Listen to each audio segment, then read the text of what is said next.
Oh, okay, there we go. We're live? Yep. Okay, hey guys. This is the No Nonsense podcast. Today's date is Sunday, June 28th, 2020.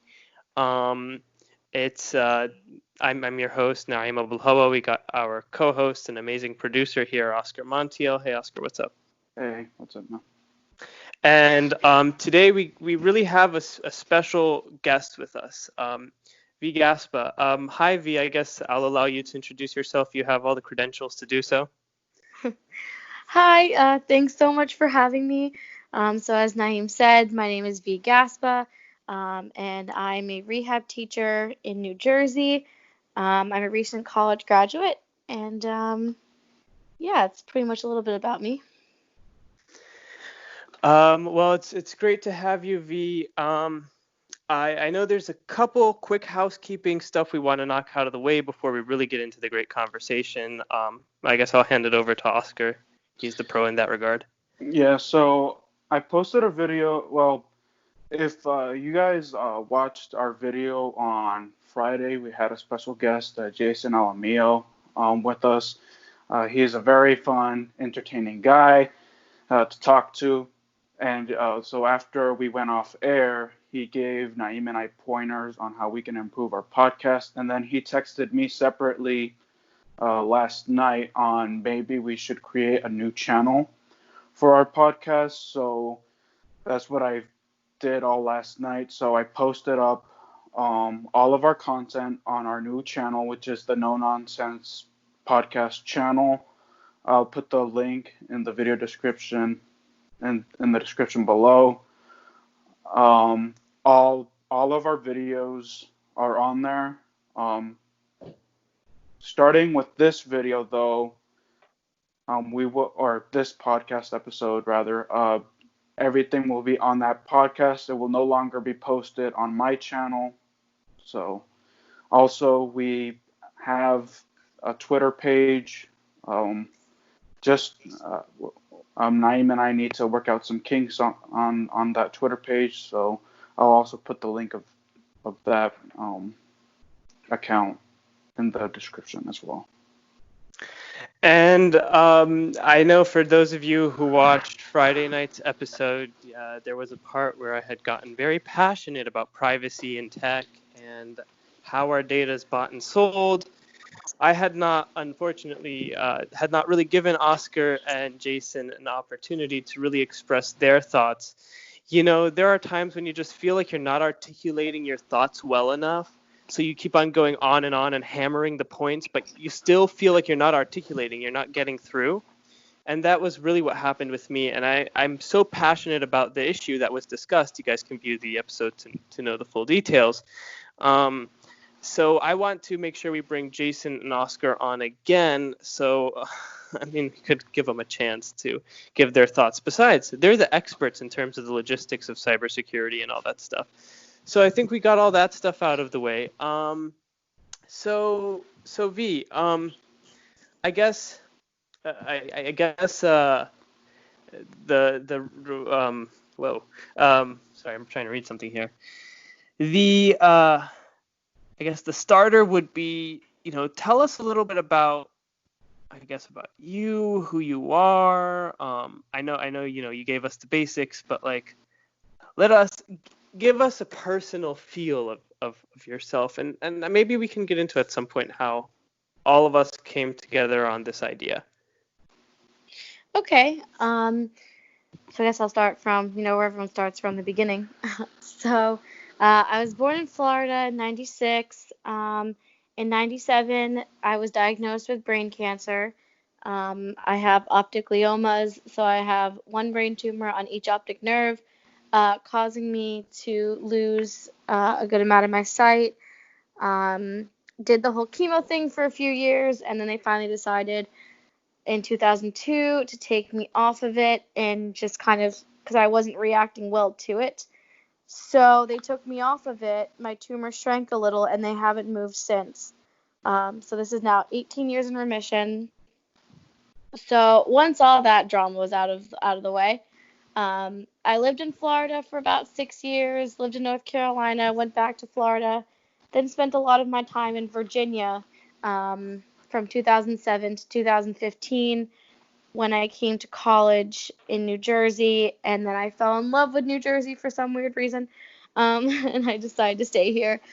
So that's kind of the life story about me, but just kind of who I am. I'm pretty fun and pretty laid back. I love sports. I love rock and roll. So I guess I'm a little old school, but I also think I'm very ambitious. I never let my blindness kind of slow me down. My parents were great and they encouraged me to do everything. And so even though they were kind of terrified to watch me leave the nest, I think they kind of knew that it was going to happen and there wasn't too much they could do about it. So that's kind of really my ambition and just the things I'm passionate about have really just kind of fueled me to keep going and to not let my blindness stop me and, have, a good college career and now have a good, career. Each and every one of us has a different story. Each and every one of us yields different results, and each and every one of us takes what's given to us and handles it differently. And I think, that is what's so beautiful about this world where we have the ability to talk to people from all over the world. And, that's really why I originally had suggested to Oscar way back when we should get into podcasting. I want to widen my worldview. I don't want to be as parochial minded as I am. And I want to understand nuanced approaches, and different feelings about, different topics or items in this world.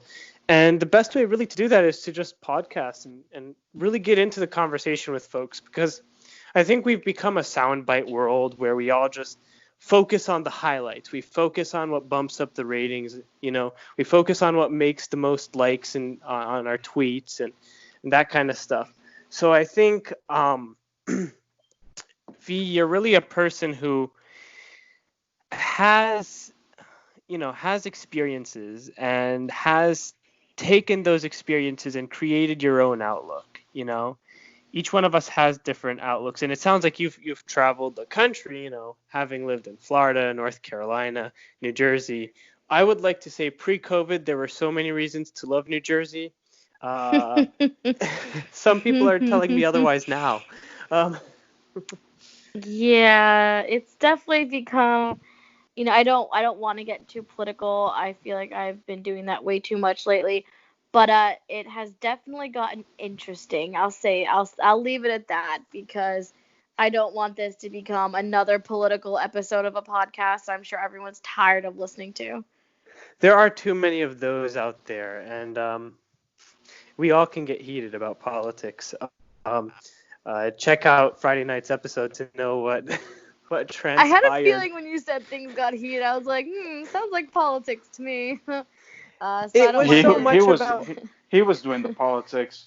Jason and I were just trying to keep it on track, but he would not let us speak. So. And that's the thing is, once someone starts going, it's so hard to stop. It's like when you start that rant, it's like you get addicted to that adrenaline of ranting, and it's so bad. It feels good. Yeah. Oh, but it's destroying our world.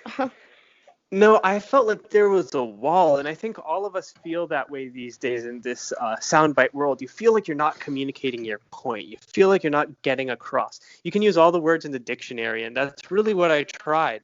But I still felt, no, I'm not getting my point across. It's not getting across.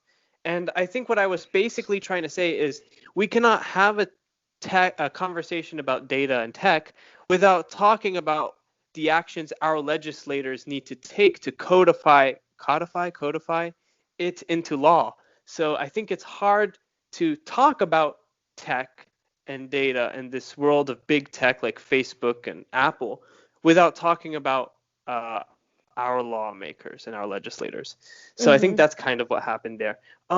North Carolina, the reason I go back to North Carolina is I've been looking at great places to live. And Raleigh these days, I don't know if this was the case when you were around, and I don't know if you were in or near Raleigh. Raleigh is always showing up on top 10 lists of places to live, in terms of safety, in terms of well-being, in terms of job opportunity, and in terms of growth. So apparently, like, home prices are decent now, but it's one of those places where if you buy it today, 10 years from now, your home will have risen in value over 30-40%. So where were you in North Carolina, if you don't mind divulging that, of course?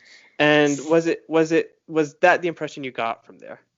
So I was, granted, I lived in North Carolina from when I was 6 till I was about 8. So you my weren't looking at jobs. Yeah, not really. The only job I had was to clean up my room. But I lived in Durham, and I lived there because we had moved to North Carolina to seek medical treatment for me at Duke Hospital. And Duke is in Durham. So Durham was cool. Again, I don't remember everything about it, but we had kind of a big yard, and we had like a gate that you opened to get into our driveway. So we were kind of secluded. So we were kind of in the sticks a little bit, but it was fun. I went to a good elementary school. I liked my elementary school. The only time I ever went to Raleigh was when I was 7. My dad bought me and a friend tickets to go see Dora live. Mm-hmm. So that's my only memory of Raleigh. But Durham is now not so great. So I know it has changed over the years into not as nice of a place to live. But I mean, I haven't heard anything like striking about Raleigh, but I haven't heard anything bad about it either. And these days, the bad places are what are getting the press. So no news is good news, I suppose. Well, and you said Duke, and as soon as you said Duke, I thought, well, there's Duke, there's UNC. There are great universities, and Duke has its great university hospital out there in that area. So I'm pretty sure that's a sector of the job market, education, medicine, stuff like that. There's also High Point, which is a very good sports school. Mm-hmm. And apparently it's right near a Krispy Kreme factory too. So, fun fact. Nice. Yeah. I was gonna make a comment that I probably shouldn't. I was gonna say that's somewhere worth breaking into if those looters and rioters actually want to, break into something worthwhile. But break into the donut factory. I know, right? Get something that's actually tasty. And side note, I'm not actually suggesting anyone breaks into a donut factory. Just want to throw that out there. Same here. This is why I was a little timid in saying that at first, but no one take that as advice, please. We don't want to hear any news coming out of North Carolina. As long as they don't soundbite us for that, take it out of context. So, I guess you have such an interesting job, and is it fair to call it job, or is this going to be your career? Let me ask it that way. I mean, right. I hope it's my career. I really do. So, the role of a rehab teacher in the blindness community is essential. However, and this is no disrespect to our rehab teachers, most of us consumers of these services forget about them until they show up on our radar. Once we consume what we need and move on, we forget about them again. Okay, that might have sounded very, very unfortunate, but rehab teachers and folks in vocational rehabilitation in general, have a lot to offer and play a very important role. And without them, I don't know that. I don't know if there was a structure. If there was no structure, I don't know that some folks would be getting the resources they need and the services they need. So tell us a little bit about what you do and what that entails. What does that give to the consumer, the blind consumer? So what I do is I teach independent living skills to blind individuals. And so I go to their homes, and a lot of my clients are older. They're 60s, 70s, 80s, 90s. And what they really want is they've recently lost their vision to things like macular degeneration or cataracts or, just all those glorious things about getting old.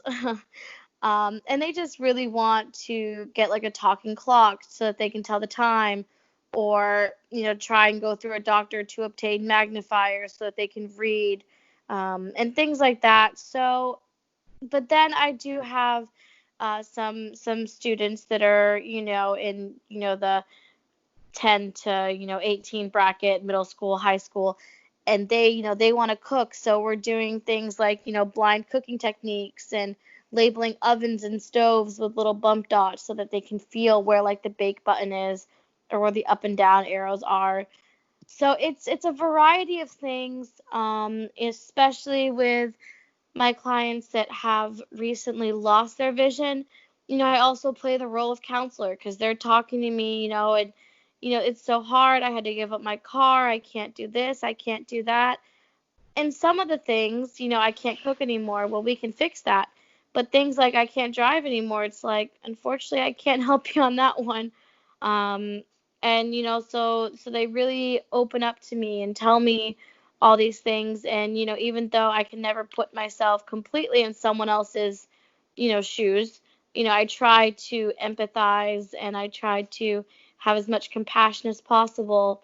And my favorite is when they always ask me, how do you do it? And I'm like, well, I never had to change. I grew up reading Braille. I grew up using all of these tactile things. I grew up with audible technology. I never had to transition. That's always my favorite question. Um, and I think in all of the states that I lived in, I never had rehab teaching services. Of course, I had vocational rehab, which is more, finding a job. I had that when I lived in Virginia because that's when I was in high school, and they were also with me through my college career until I officially changed my residency over to New Jersey, and then I closed my case out with them. I don't know if it's because my parents always, kind of helped me with all those independent living skills with cooking and cleaning and things like that. I don't know if I just learned all of the skills I needed at different centers for the blind, different summer programs, or I don't know if maybe they just don't have rehab teachers like, that do specifically what I do in Virginia or in other states. This is I the got an first answer time. for you with that, but Okay. you can continue. Okay. Um, but this was the first time I had ever heard of my job here. But a lot of, blind, people who go to different centers, they do get rehab teaching. They usually call it like home management or something. But it's pretty much the same thing. And, if they need more instruction once they leave that center, they should certainly ask, their agency that they're with, their, counselors, do you guys offer more home instruction, more rehab instruction outside of the center I just, graduated from? What were you going to say, Oscar, about rehab teachers in Virginia? No, so when I first got affiliated with the department here in Virginia.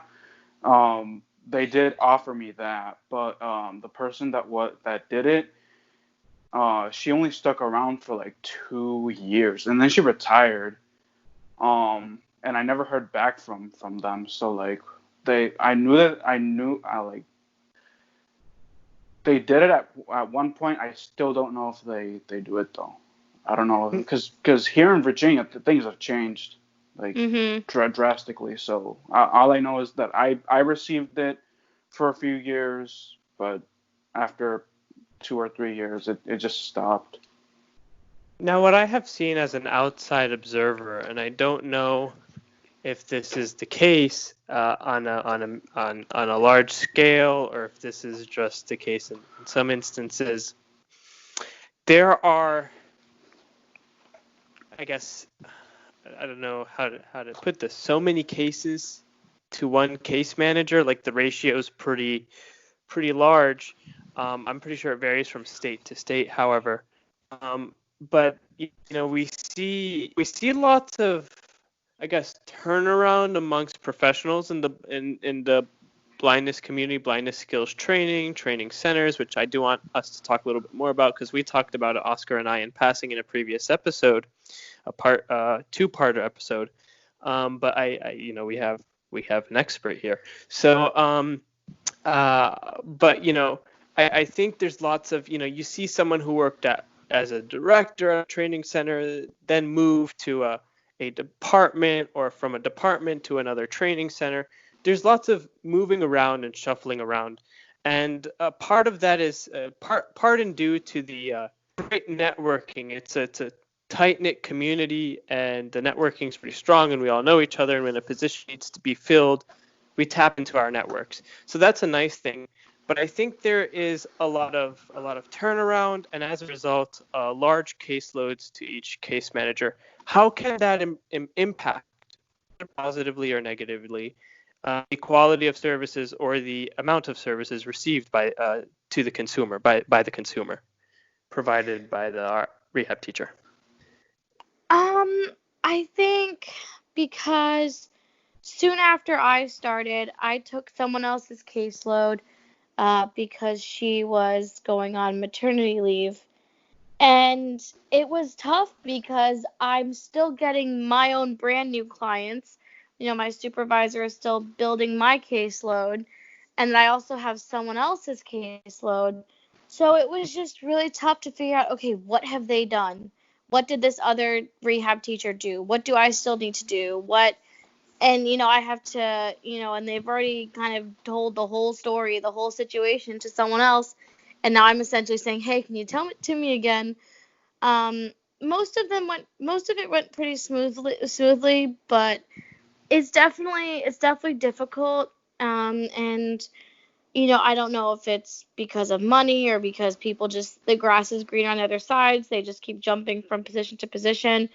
But it's definitely tough, and it's tough when it's tough to keep it consistent, because two people are different. So two rehab teachers are going to have two different personalities, two different, I mean, the basic ways of teaching will be similar. The products used will be similar, but still some of the other styles may be different. And so I think it's definitely tough for the consumer when it's like, okay, my counselor is this person, now it's that person, now it's this person again. Wait, what? So it's definitely tricky to, to kind of keep having to change workers working with a consumer. We see, this similar phenomenon amongst web and app developers and those in the tech community. I know someone who had jumped from Oracle at one point here in Northern Virginia to working with Microsoft, and eventually ended up working with Facebook. So that seems to happen a lot, jumping from place to place to place to place in that regard as well. And I think that's more common amongst us younger folks, millennials and Gen Z.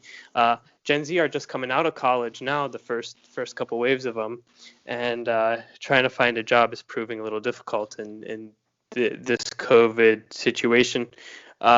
So how, it sounds like your job is very hands-on, very interactive. How has that shifted with the pandemic situation? How does it look now? Oh boy.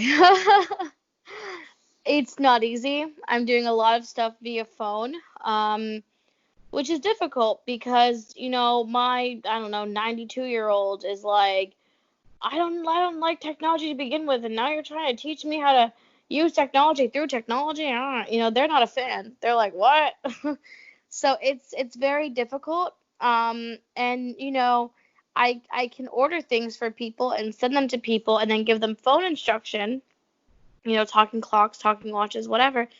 But then, they live alone. So then it's like, okay, how do I tell them to assemble this when, because usually, I help them assemble it, or, if it's something that's tricky, like sometimes our talking watches are a little difficult to set. So then I just, hand it to my driver, and, I have a driver who, drives the car, but also helps with paperwork or any other just little things that, I need a pair of eyes for.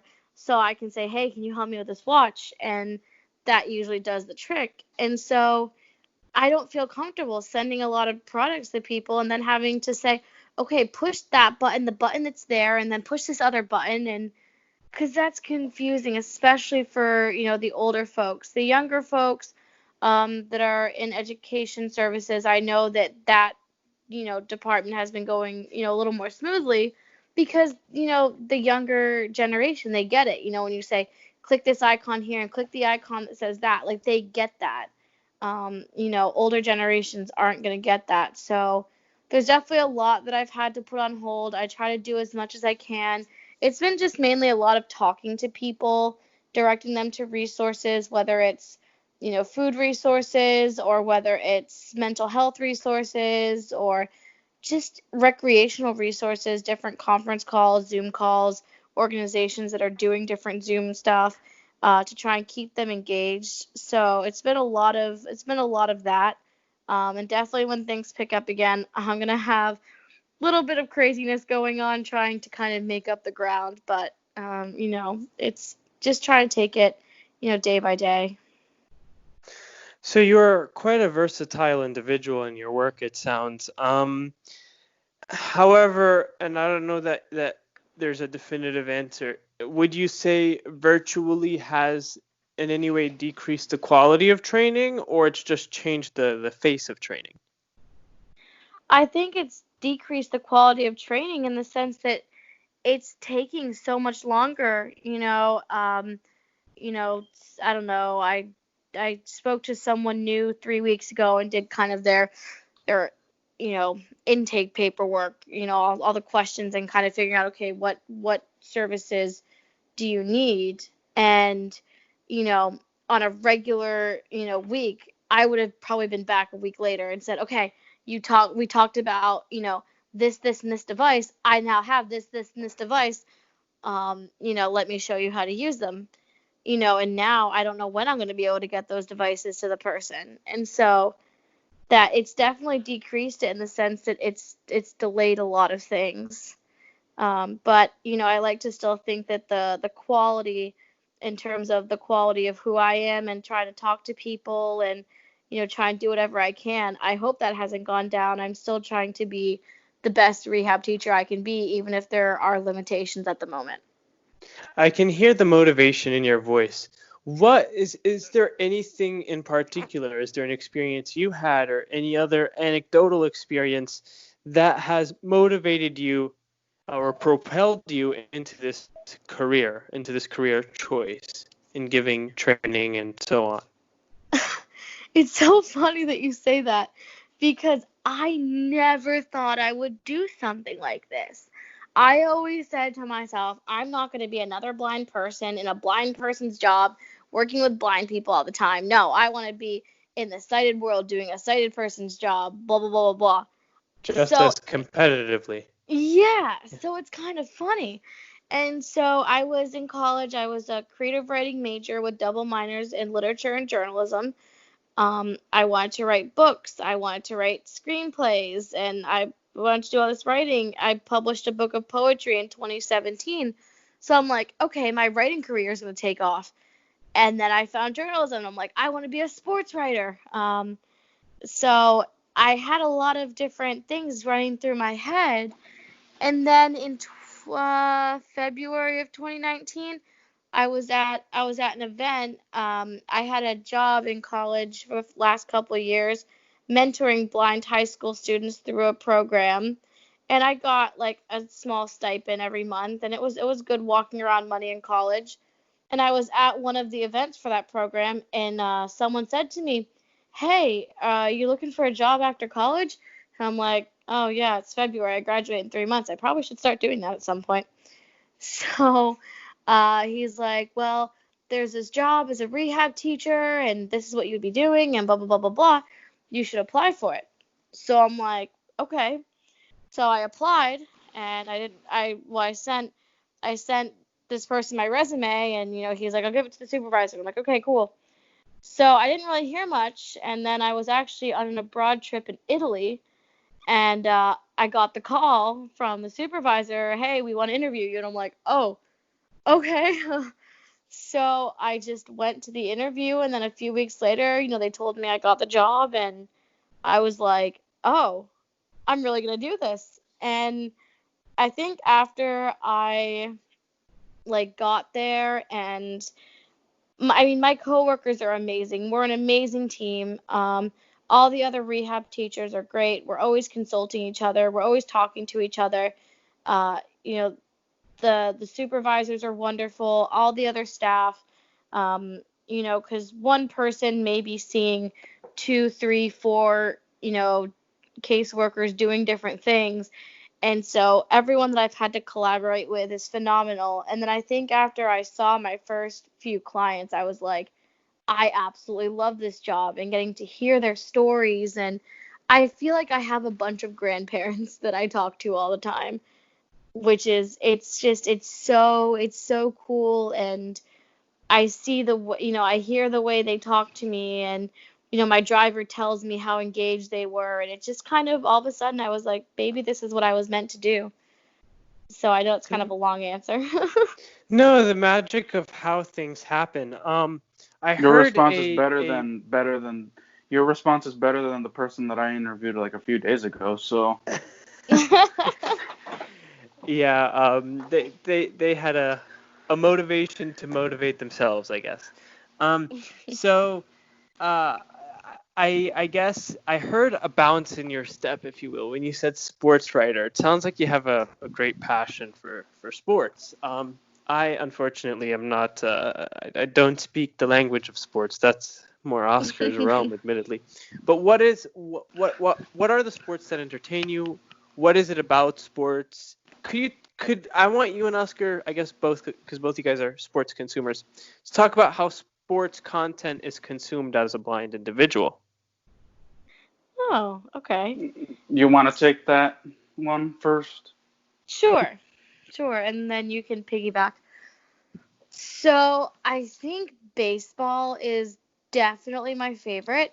And I'm a Yankee fan, so some of you are probably going to stop listening now, but that's okay. But I like the slowness of baseball. I do like the leisurely pace. I know some people are like, it's too slow, but for me it's so relaxing. If you're in person, just to be hanging out, sipping on a beer, at the baseball game, you hear everybody around you, and it's such an atmosphere, especially if the weather's good. It's perfect. And then if you're at home on like a Sunday, just laying in bed, listening to a baseball game, and just kind of chilling. And I listen to baseball and pretty much every sport on the radio because it's much more descriptive. And one thing that the Yankee radio broadcaster does that I really like is whenever they're at a different ballpark that's not, that's not Yankee Stadium, he does this thing where he paints a picture and goes around the ballpark. So he'll tell you, like, where the stands jut out, if there's water nearby, if, like the special features in that stadium, like the Houston Astros, there's a train track that goes around, and, whenever they score a home run, the train, like, goes around the track with like I think it's full of oranges or something like that. So, all the unique things about each ballpark. And so baseball's definitely my favorite. Hockey's a close second, which I know is the polar opposite. I like the speed of it sometimes. And I'm a Devils fan, and the Devils broadcaster, the radio broadcaster for the Devils, is really cool. Again, very descriptive. And hockey is a really cool sport as a blind person because if you're in the arena, if you're watching it in person, you can ask someone, like, okay, which team is like goaltending to the left or which team is goaltending to the right? And depending on what they say, then you can keep track of where the teams are by listening to the sticks, hitting the ice, hitting the boards, hitting other sticks. So hockey as a blind person is actually a very cool sport. Oscar, do you have any comments on that? That's actually, yeah, because I was gonna ask. I'm like, because I've never been to a hockey game, so I'm wondering. I'm like, how do you watch hockey? Because I remember my sister went to a hockey game like 2-3 years ago. I think I was in Richmond at the time, so I wasn't able to. But that's wild. Me personally, sports. So I don't like listening it to the radio, especially football, because I'm a football and I'm a soccer Mm-hmm. fan. Just because they're like in the radio, a lot of people, in my opinion, are kind of biased. Um, Yeah, I could see that. and in TV broadcast, they're unbiased. So I like watching it more on TV. So and but how I guess football, I just need to pay attention to who has the ball, and that's why whenever it's like when there's like a game on, I don't pay attention to anything else. Mhm. Naeem's know that. Knows that. When he calls me on Sunday, I'm like, if you call me on Sunday, I'm not gonna pay attention to you. Yeah, that's interesting. And I mean, I definitely will say, on the radio, broadcasters do have a little more freedom to have, loose lips, as they say. They can kind of talk a little bit more because no one's really picking them apart. Which, I get it's an acquired taste. I know I like that the Yankee broadcasters, if there's, time, lulls between pitches, they'll tell funny stories about old players or old managers. And some people are like, I don't like that they do that. But I love that storytelling aspect. So it's an acquired taste for sure. Um, um, oh, that sounds spectacular. I wish I could make comments. Little do the announcers know they're giving us helpful content when they talk about when they talk about when they talk about what's going on the field. I guess I don't know. Like I remember there was one time Oscar and I were watching I guess a segment of the World Cup back in 2018 when we were at a beautiful resort in Orlando, Florida, attending a convention for the National Federation of the Blind, which is a blindness Oh advocacy yeah, organization. that's an sorry to interrupt, Naeem.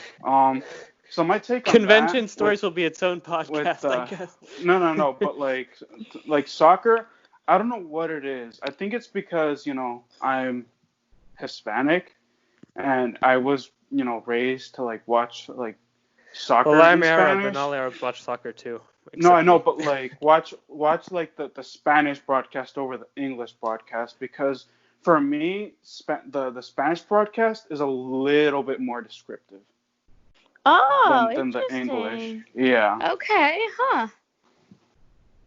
Well, I mean, the rest of the world is typically more open about other things than America is.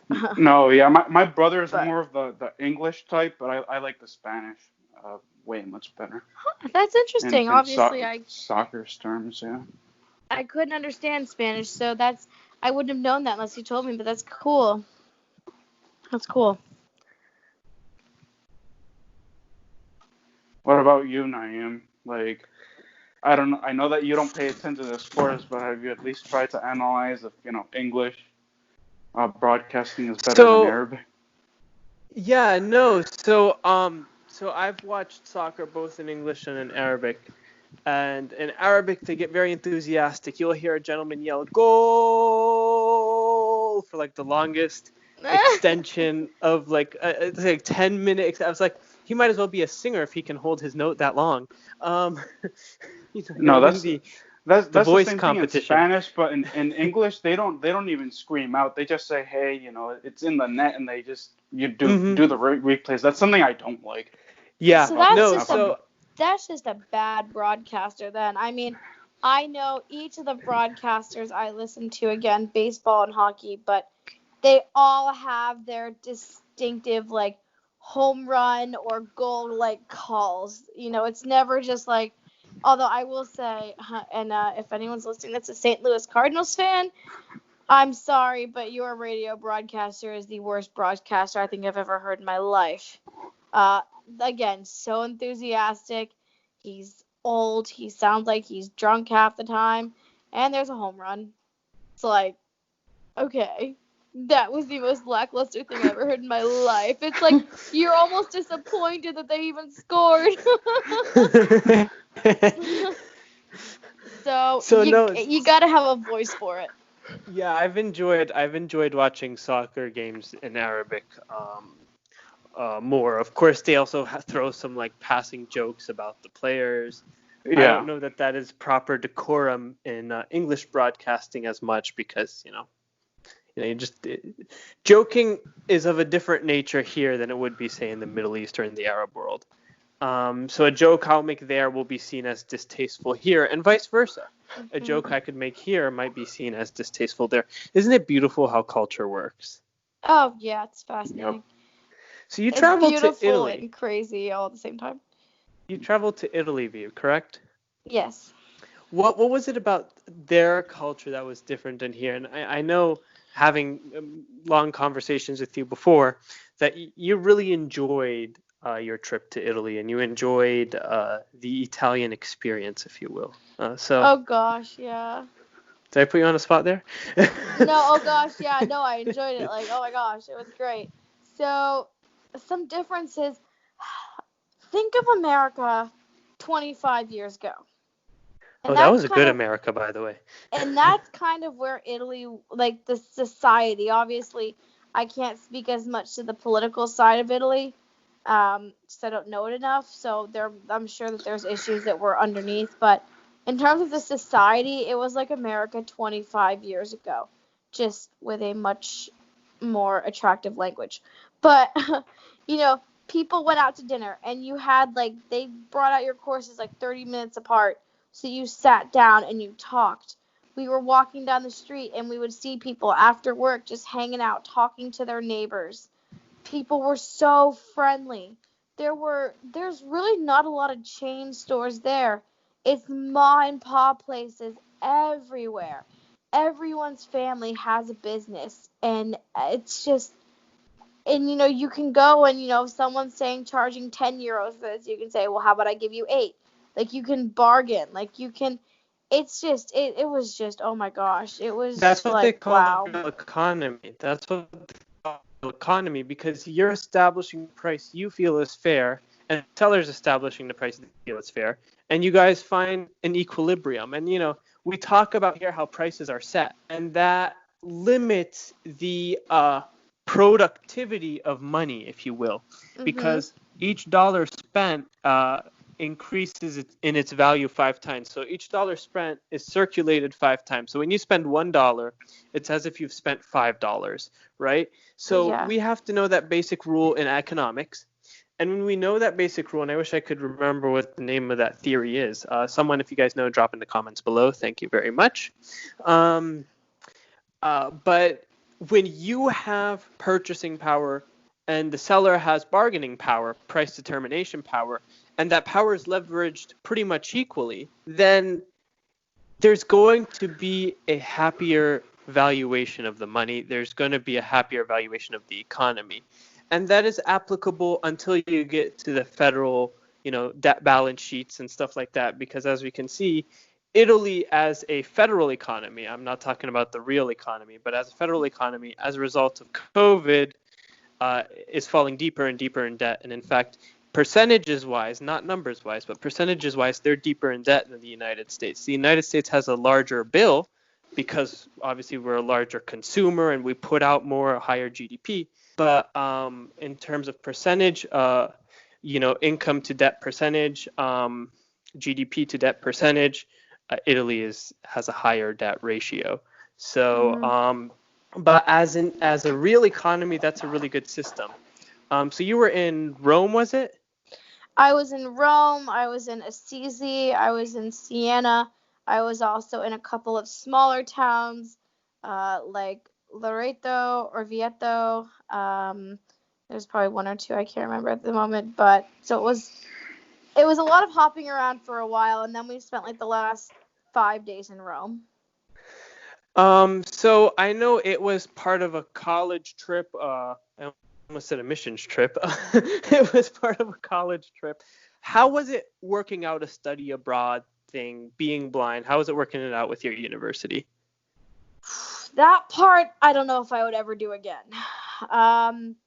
So when I first wanted to do this abroad course, I approached the professor in the department. I think it was like November of 18 that I wanted to do this.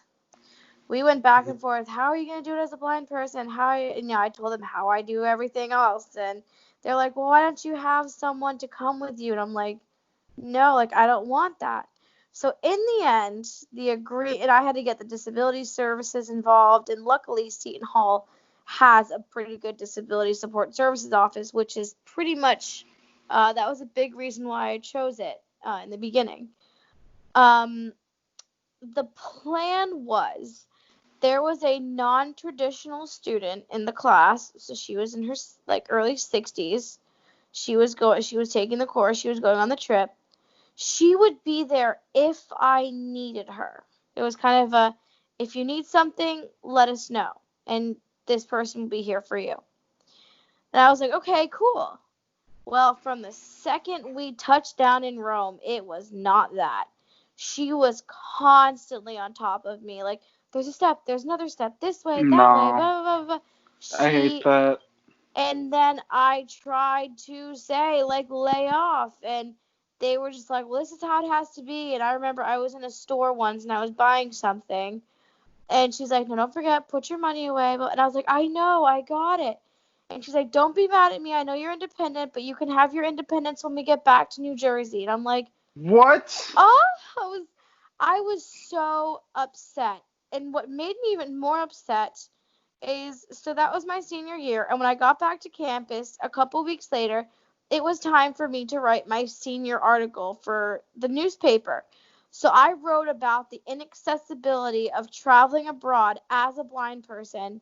And I kind of called, it was through the Seton Hall's Catholic Studies department, which is, Seton Hall is a Catholic school, so that's a pretty big department.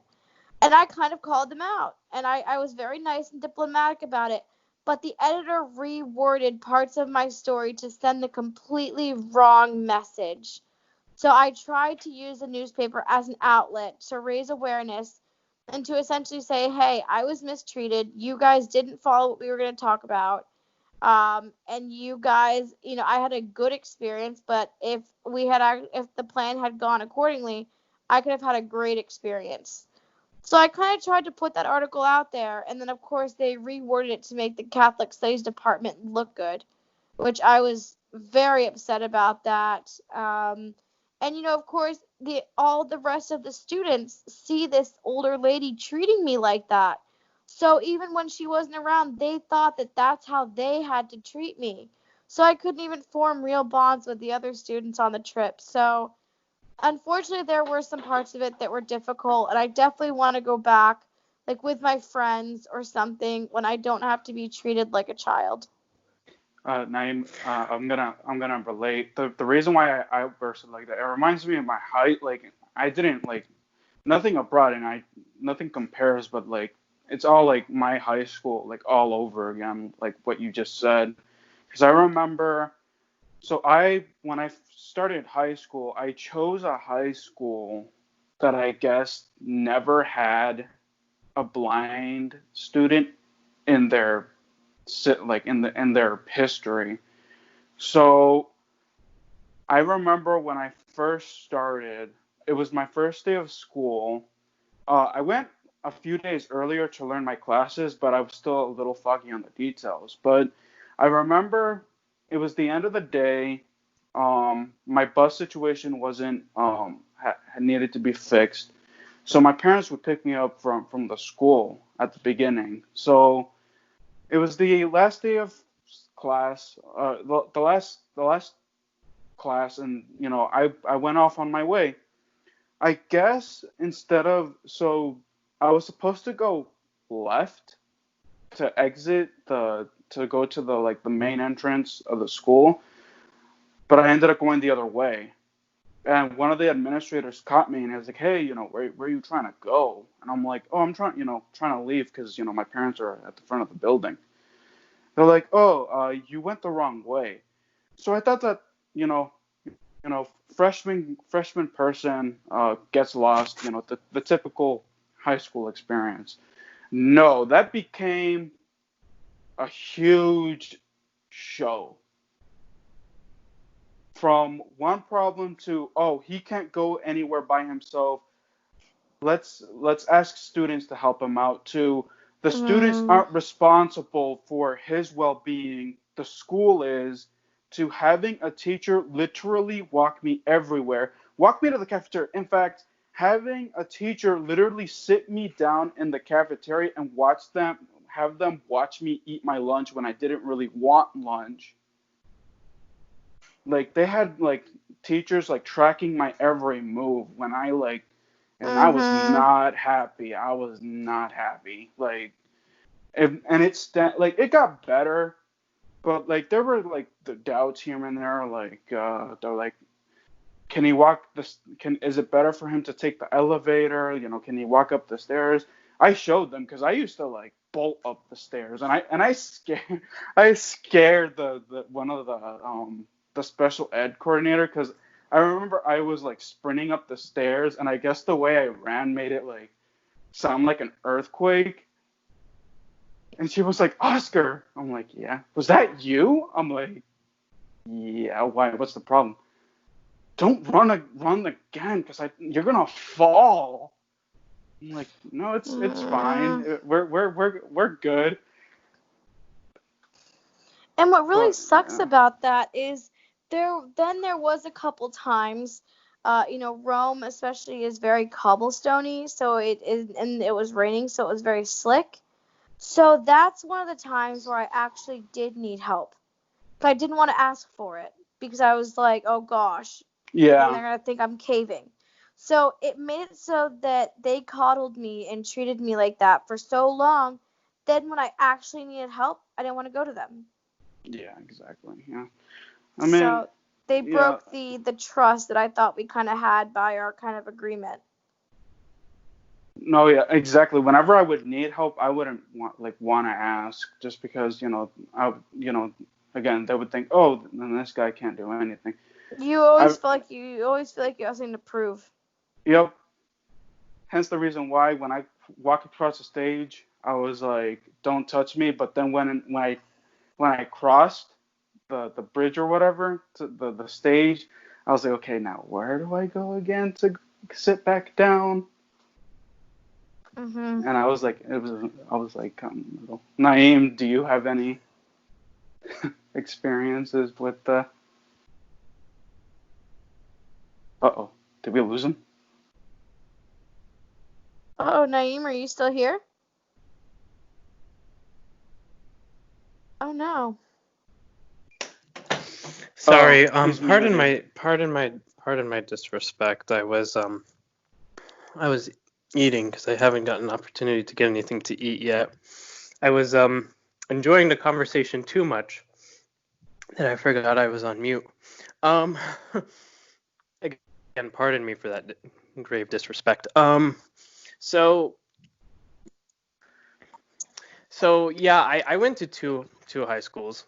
I don't know if I told either or both of you guys the story. The first one was Robinson Secondary School, which was an average public middle and high school combined. But they had, for the county of Fairfax County. Now I'm speaking like I'm in England. For the county of, but it was the school where you know, uh, their whole TVI program was based and hosted, and there was an exemption that all students who are blind or vision impaired could go to that high school from across the county, no matter your geographic base location or base high school.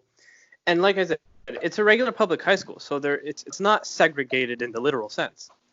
But when you start to even form that environment, it kind of causes natural segregation. Does that make any sense? So Yep. what I think ends I up know which one you're talking about too. yeah, what ends up happening is, and what ended up happening with the bulk of the students I was with, is we all ended up just hanging out with each other as opposed to venturing out and meeting other folks in our classes and so on.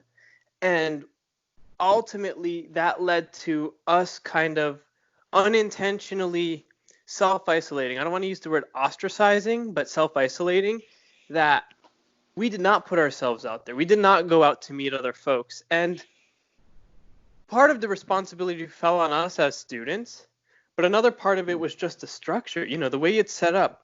When you come through the doors, you're first introduced to all the other blind students, and all the staff and students in the school know that, oh, the blind students have their special hallway called Vision Hall. And, so it was just kind of a known throughout the whole school community that even if you did want to integrate, you could to a very limited degree. I ended up transferring schools back to my base school. That was only part of the motivation. I also wanted to attend a beautiful culinary academy so I could learn how to, become a chef, prepare Italian food and French food, amongst others. And I really enjoyed that experience, by the way. I think we will have a podcast on that in the future, bring on some chefs. Anyway, so I transferred to my base school and I was out there, it was everyone was just, I was not even the blind kid. I used to be the blind kid at the other school, or one of the blind kids, part of the blind tribe. And here I was just Naeem. I was meeting folks and getting to know folks, and I will have to say I had the best senior year of high school I could have ever asked for. Now, of course, how do I know? I only had one senior year of high school, but it was out of this world amazing. So, but I really love to talk about Italy. What would you say are your highlights, V? I'm sorry I went on that tangent there for a second. No worries. Let's see. So gosh, there's so many cool things. Probably definitely the biggest one was climbing. It's called the Cupola, and it's like this dome on top of St. Peter's Basilica, which is like, St. Peter's Basilica is in, the Vatican. And so, I mean, that was kind of cool, though, being in a country within a country, because the Vatican is still its own country. So that was cool. But so it was funny because, this 60-year-old lady, I was like, a bunch of us were planning on climbing to the top of the cupola after we went to mass on the last Sunday that we were there. And she's like, I don't know if I can do that. I'm like, that's okay. And they were like, V, can you really do that? I'm like, yeah, I'm fine. I'm going to do it. And so after, the mass got over, everyone was like, all right, who's going here? Who's on the top of the cupola? And I was in that group. It's like, all right, let's go. And so as we're all walking, I hear the adults like, what are we going to do? What are we going to do? Blah, blah, blah, blah, blah, blah. And finally my professor's like, all right, I'm going to go with you guys. And I'm like, okay. And she's like in heels, and I'm thinking to myself, wow, you guys This isn't gonna end well. No, she did it. She did it. But it was kind of like, it was a big success for me in a few ways. It was very physically, it was a lot of stairs. Oh my gosh. I think when I looked at my health app that day, I had climbed like 24 floors of stairs or something like that. It was high. So it was a big success for me because I've never been the most physically active. So it was like, oh my gosh, my body can do this. And it was also kind of like hey, adults, like, you guys didn't think I could do it, and now I did it. And it was kind of also fun watching the adults kind of freak out a little bit, because it was finally I can ruffle your feathers. But I do have some vision, and it was a stunning view. It was gorgeous. It was really cool. So that was definitely a highlight. Are you afraid of heights, by the way? Not really, no. Oh. I'm afraid of speed, so I'm not a big roller coaster person, but the height doesn't bother me. It's the angles and the flips and all that bother me. But let's see. Eating gelato next to the Trevi Fountain was pretty darn cool. Definitely pizza. We had like this pizza party at a restaurant, and I got to try all these different things, and of course the pizza was amazing. The food was definitely like, whoa. It's still hard for me to eat American Italian sometimes. I'm like, oh my gosh. I'm just getting out of the country and just seeing that, oh my gosh, there's more worlds out here than just the world of America. So Italy was just, like I said, there was a couple of little hiccups, but all in all, it's a gorgeous country. By the way, I don't know if it's true or not. So I hear that like what do they have?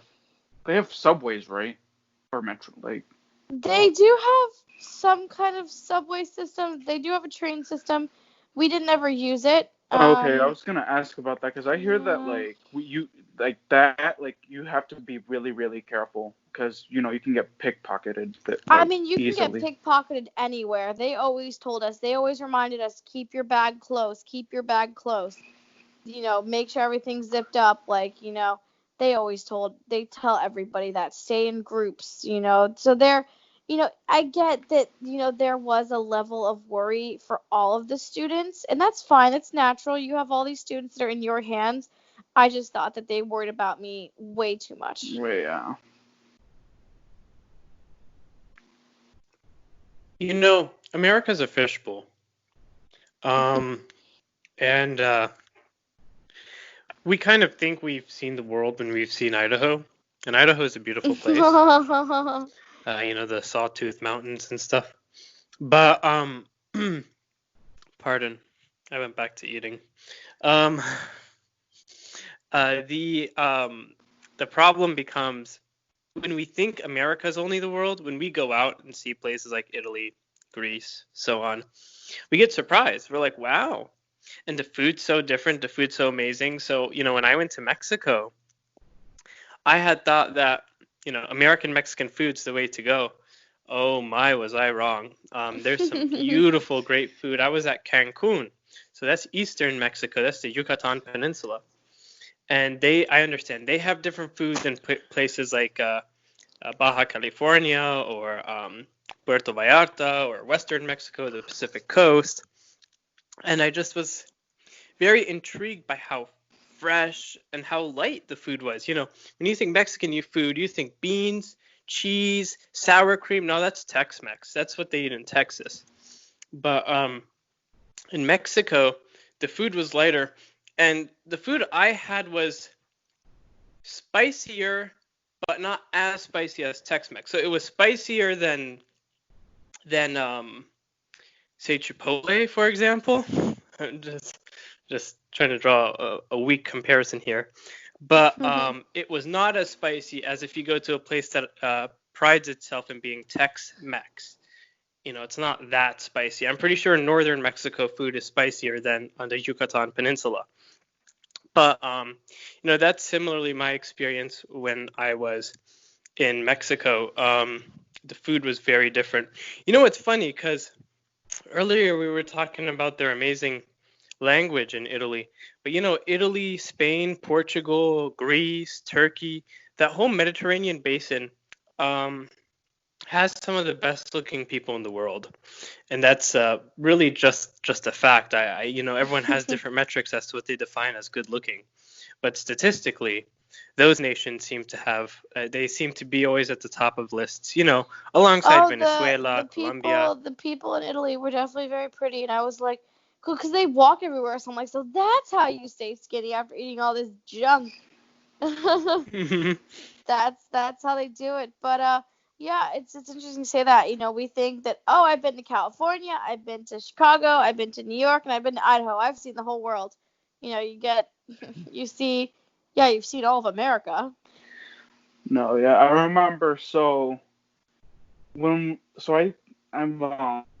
remember I did a cruise with my siblings, and we went like around the Caribbean area, and it's so unfortunate because I don't know what it was that I ended up getting sick in Cozumel, Mexico.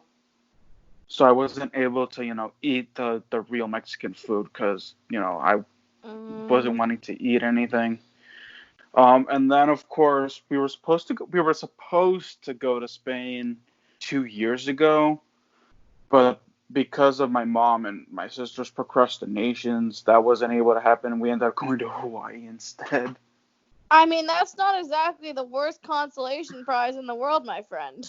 It isn't, but here's the thing. So my sister, like when we like do family trips and stuff like that, she plans like everything like 3 or 4 months ahead of time. So like everything was like set, like was set in stone. Like all our activities were set in stone for Spain. But then, you know, the procrastination, and so then we had to literally like rethink everything. That's a bummer.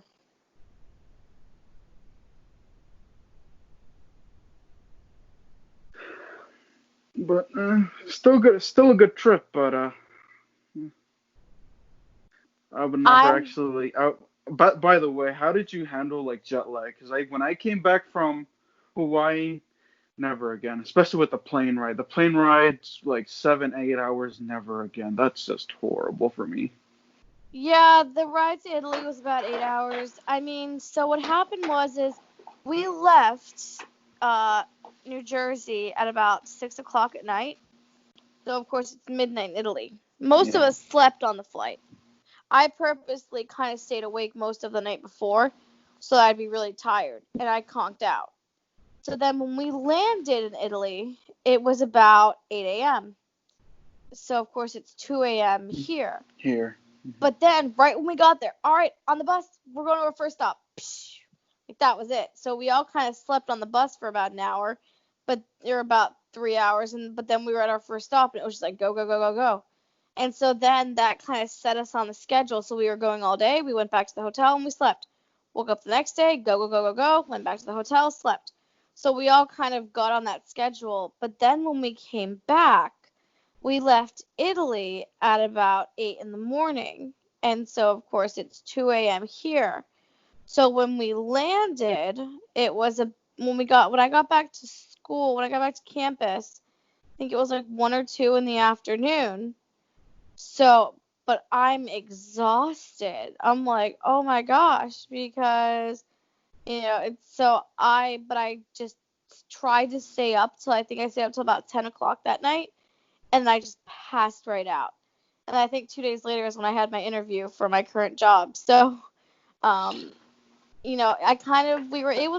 was able to avoid it for the most part, but it was definitely weird. And like trying to like call my family when I was there, and I'm just like, wait, what time is it there? Like, do I want to do that? You definitely had to think. So my So mom. I don't know if it was. Oh yeah. So my mom is like her own business. Like she owns her own business, which is like an import and export business. So she leaves, El Salvador and comes back here. But like, I remember when we did our Hawaii trip, we had to prepare ourselves to be awakened at 2 a.m. Hawaii time Mhm. because, clients and like the employees that were here, like doing deliveries and preparing the routes in Maryland and stuff like that, were calling her. And like, we literally, like, we were not happy that we Mhm. kept on getting woken up at like 2 a.m., 3 a.m. in the morning. Like, it Mhm. was like, we hated that. And it was I don't know also if I'm changed. Oh, go ahead. Sorry. Sorry. it was also kind of interesting. So baseball was still happening because I went to Italy in late March. So it was like the opening of this, or no, I think it was still spring training. But either way, I would be literally going to bed at 10 p.m. and the 4 o'clock game would be like just starting. Wow. So I would try to listen to some of the baseball game, but I ended up falling asleep to most of it because it came on when I was like going to bed. So, I don't know. I have to do some jet lag traveling now when I'm older, because this time a year ago, like for example, yeah, to give you an idea of how old I've become, I'm 22, but I feel like I'm 97. Um, I this time a year ago, I was in Las Vegas for another one of those National Federation of the Blind conventions, and I had basically slept probably a total anywhere between 2 and 4 hours in the whole 6 or 7 days I was there. And that just kind of happens, you're in Vegas, the city. Well, no, New York is a city that never sleeps, but Vegas is You're in kind of the Sin. other city that You're in Sin City.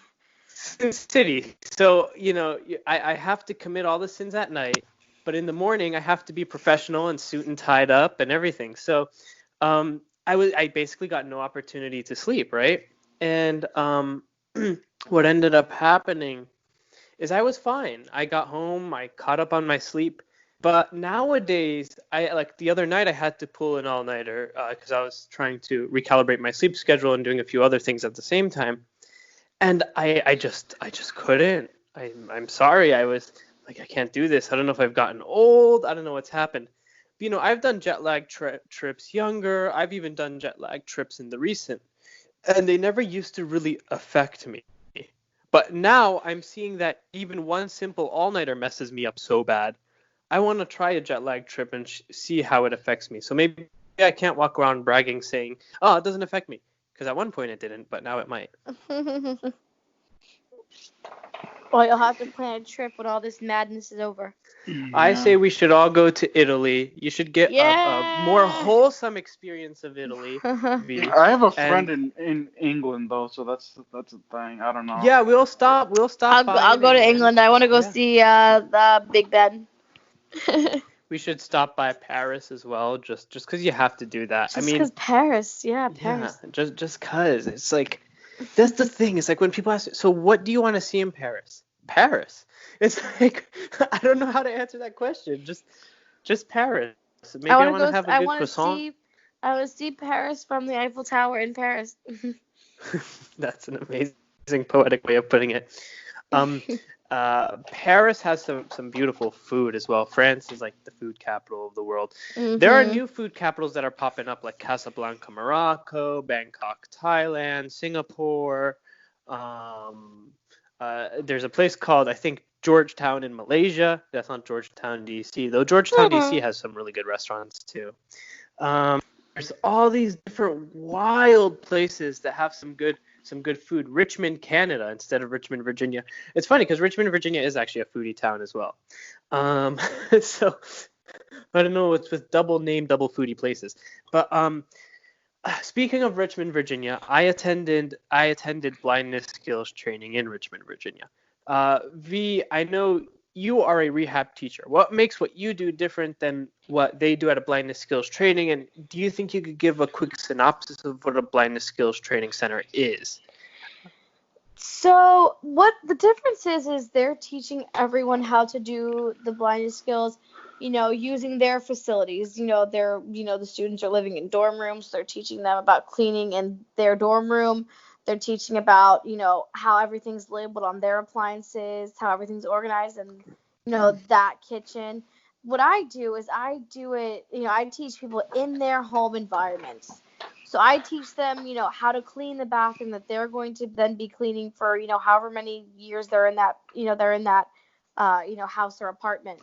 I'm going to be helping them label the stove with bump dots, label it the way that makes sense for them on the stove that they'll be using for as long as they live there.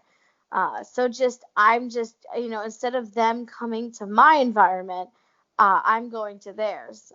So I like that better. I don't know if I would want to teach in a center. I like that every place is different. It's really fun, and I can be in like 3 or 4 different towns in one day, which is really cool too. So I get to see all kinds of different Jersey towns, which is a lot of fun, and find new places like, oh, that restaurant looks cool, I gotta come back and go there another time or whatever. So that's pretty fun. And a training center, a quick synopsis of a training center, it's pretty much where, if someone's like fresh out of college or high school and they're not ready to go to college, maybe they need help using their cane, so they need mobility instruction, but they also need to know more technology, but they also need to know how to cook. A training center is a good one-stop shop.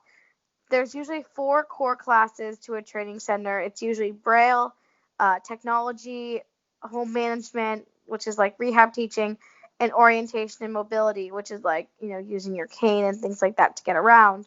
So you're usually there. Some programs are 4 months, some programs are 5 months, some can be 9 months, and it's just pretty much there. And for, however long you're there, that's your full-time job. That's your full-time school. Like, you're just immersed in those classes all the time. And so it's kind of your one-stop shop, and you just kind of get loaded with all those skills in that amount of time. So that's kind of the synopsis of it. And there are many great training centers dotted around the country here in the United States. I think Canada has similar programs as well. But I know for me, my blindness skills training experience was sort of like a solid foundation. I was provided with the tools to have in my toolkit, to sort of have lodged in my belt, so to speak. And whenever I need them, I use them, obviously, on a daily basis. It doesn't go away. And that's really, for me, how I viewed the training center experience. It was a launch pad for me.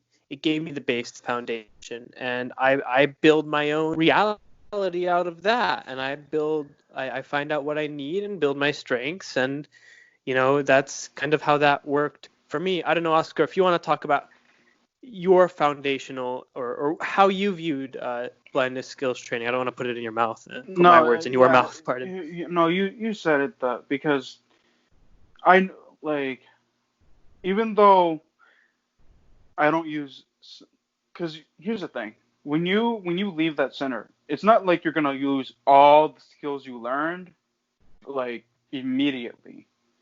You'll have them when you need them. Practice does make perfect, however. Yeah, Practice does make perfect. Yeah, I know, but like, you know what I'm saying? Like, maybe, well, traveling. I mean, travel you do daily. Mm-hmm. Technology, it depends. Like now with people, because now people, what are computers nowadays? Like everything's a computer now. So, but like, What's crazy? Sorry, I'll make this point and then you could continue. What's crazy is how our phones are almost reaching the capacity of a laptop computer. Almost there. Almost there. Mhm. yeah. So like, I use almost, if not all, the skills. Like maybe I do need to improve my cooking just because I haven't done that in so long, but with reason, because my house is kind of crazy. We have had a lot of mishaps at this house that we're currently at. So, but anyways, but Mm-hmm. like yeah, that I I'm kind of grateful for the training, because here's the thing, I got a lot, and I mean a lot of heat from my fam about not going to college direct, like right, like finish high school, get into college.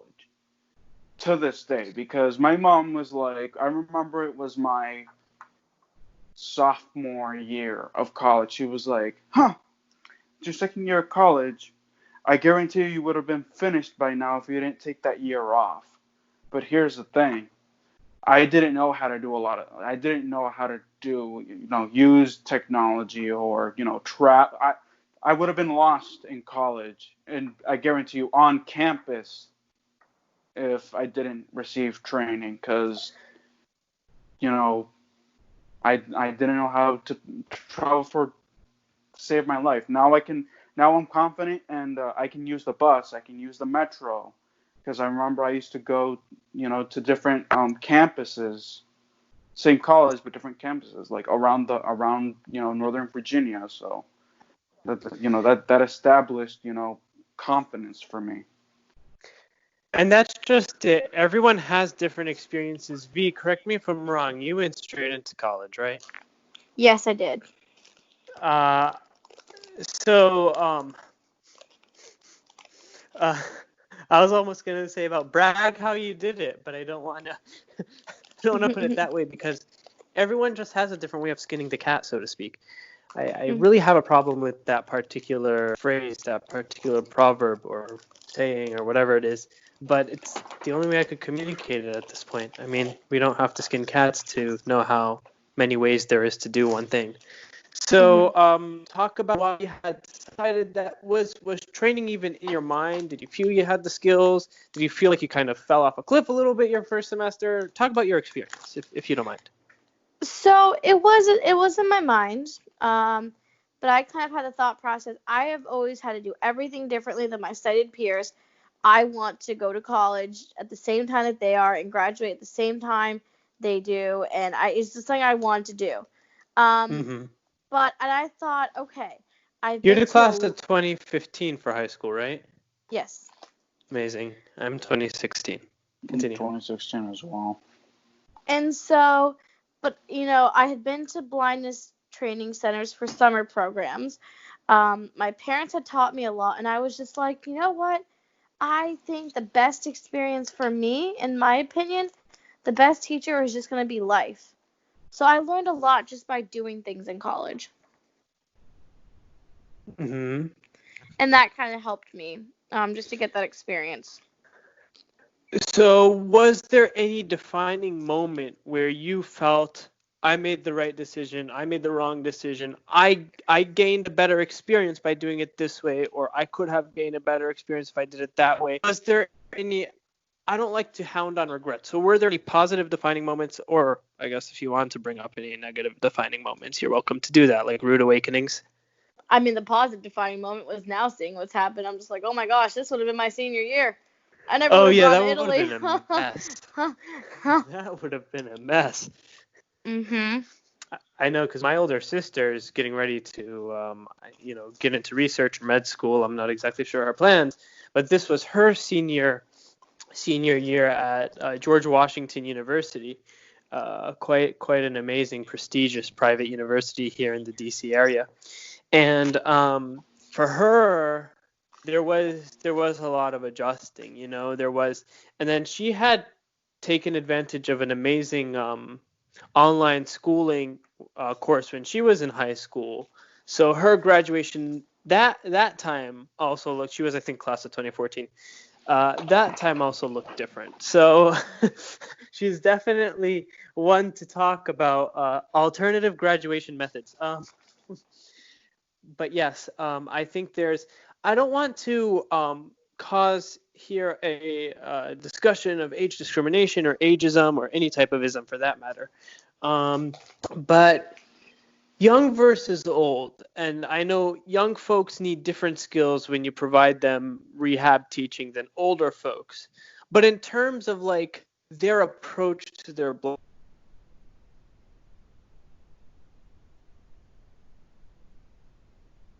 sclerosis. The term congenital implies I've had it since birth, which is very true.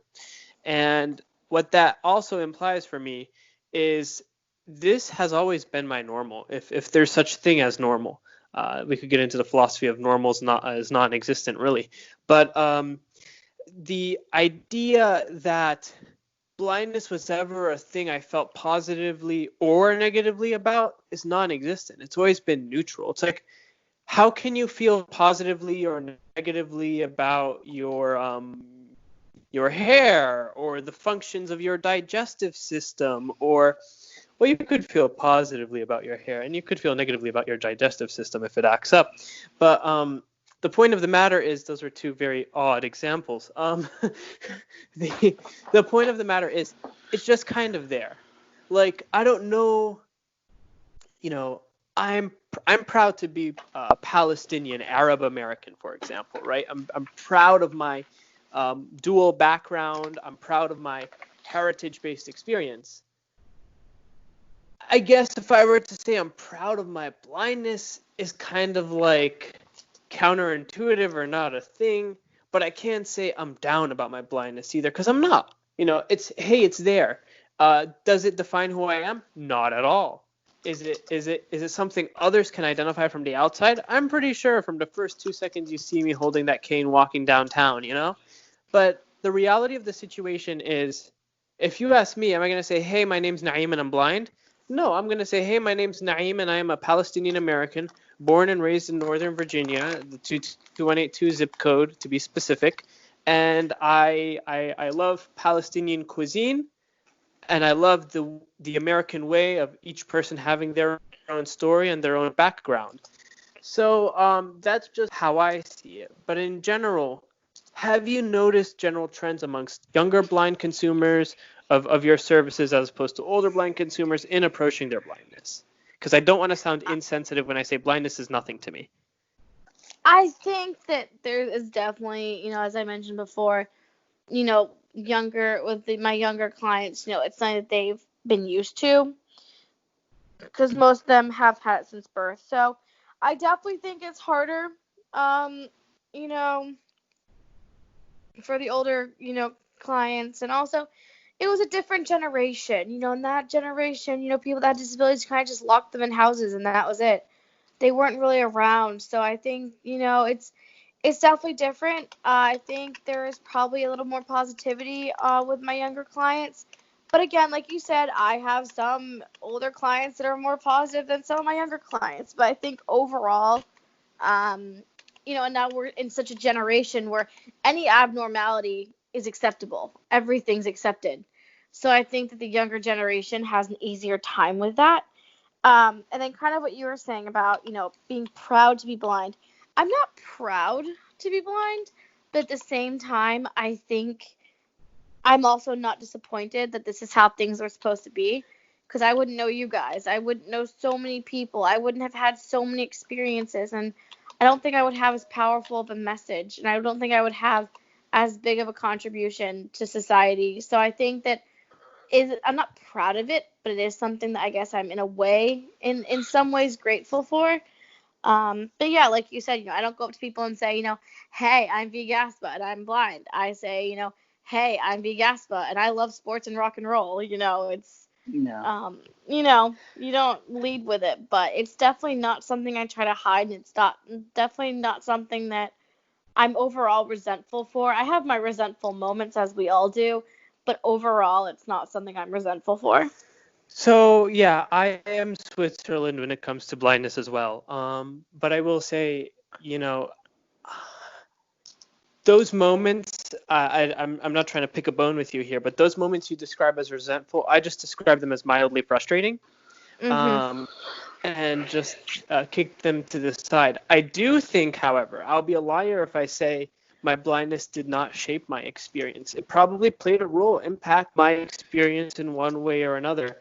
I don't know that I would have been as tolerant, as patient, as understanding, as empathic or empathetic, empathy of a It's human being, of empathetic. an individual. Empathetic.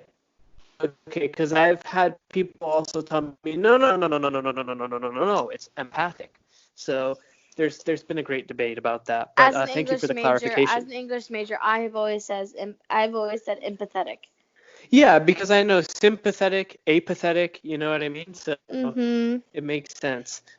I don't know that as an individual, I think I would have been, because I know myself, and I know there is a hidden part of me deep down that's that annoying, immature teenage boy. Even if I'm 22 and I'm going to be 92 one day, hopefully, I still have that part of me that's just kind of like, man, I want to be a jerk to someone right now. And that's hidden in the best of us.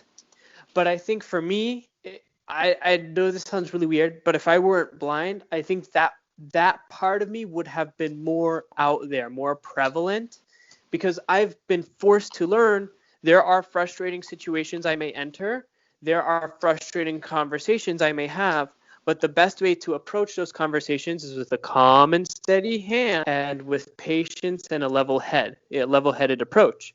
And Mhm. having learned that has successfully helped me avoid having the jerk come out. Now there are some times it's a Friday afternoon, I've been working hard, I'm going to go catch the metro after a long day of work and closing all kinds of deals and contracts and whatever, and it's just kind of like I'm stressed out, I'm hungry, and someone gets in my way and starts asking goofy questions about blindness, and we should get into what are the craziest questions you were asked. And there are times where, yeah, the volcano bubbles over and I do something that is counterproductive. I maybe say something to their face that's not so nice as opposed to educating them. And I think the key is educating. So I do think Mhm. it has impacted my experience and my character. I know I sort of framed it like it impacted me in a positive way. So maybe there are the positive impacts, but I don't think blindness as a whole is a positive, because I'll be naive to say that either. Mhm. There is a sense of discrimination out there in the real world. Let's be honest. So I'm not going to tell you blindness is peaches and cream. There are folks who won't say it, but they have their preconceived notions of blindness, and the best I can do is educate, but I can't educate everyone on this green earth. So I would have said God's green earth. However, there's God, Allah, Jehovah. There's so many different names for the Lord. almighty. But so it's just kind of like, I think it's unfair. It's an unfair sale if I tell you it's all peaches and cream. But for me, it's not a negative experience or a bitter taste either. A bitter, Yeah, I got you. What are your thoughts, Oscar? I mean, because I want to hear everyone's perspective. I'm gonna be honest with you, Naeem. Mm-hmm. I was kind of tuning out just because I'm also doing something I'm looking something up on my Braille note. He has some more information he wants to serve up to us, I think. So just I guess so let's just continue, I guess, and chime in whenever you'd like.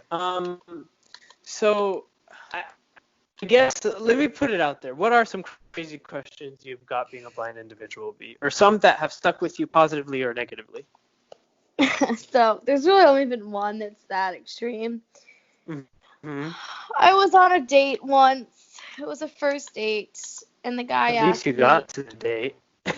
I'll tell you my story about a date question. Anyway, go ahead. And he asked me how I did intimate things with guys as a blind person. And it's like, okay, first of all, that's something I told you I really wasn't interested in. Like, I want to take them slow. Second of all, it's a first date and we're in the middle of a diner. Like, he did not ultimately he was asking something else. Yes. And he wanted me to get like descriptive, and that was not going to happen. Usually I'm very open to get descriptive, but not that time. So I was like, I was like, aren't the lights off most of the time anyway, so what's the difference? And he was like, oh, okay.